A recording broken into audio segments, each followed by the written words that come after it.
બાંગ્લાદેશી પાકિસ્તાની જે ફોરેન નાગરિકો ભારતમાં રહેતા હોય છે એની સતત એસઓજી દ્વારા તપાસ ચાલુ હોય છે। એ તપાસ જે અમારી ડ્રાઈવ ચાલુ હતી એ દરમિયાન જ લાલગેટ પોલીસ સ્ટેશન વિસ્તારમાં એક તમીમ યુસુફ સરદાર જે ફુલવડી ભરીમાતા રોડ પરથી મળ્યા હોય છે એની પાસે તપાસ કરતા એની પાસે બાંગ્લાદેશી પુરાવો પણ મળ્યા અને ભારતનું આધાર કાર્ડ, ચૂંટણી કાર્ડ તથા એનું પાન કાર્ડ પણ મળી આવ્યું છે।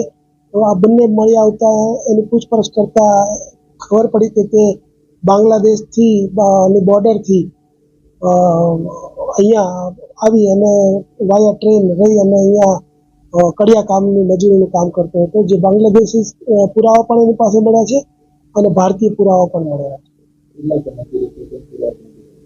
પુરાવા અત્યારે એની પાસેથી મળેલા છે, ક્યાંથી બનાવ્યા તપાસ ચાલુ છે, આગળ આપણને ખ્યાલ આવશે। એનું મૂળ નામ છે તમીમ યુસુફ સરદાર અને અહીંયા જે છે એ રાજેશ યુસુફ સરદારના નામથી રહેતો હતો।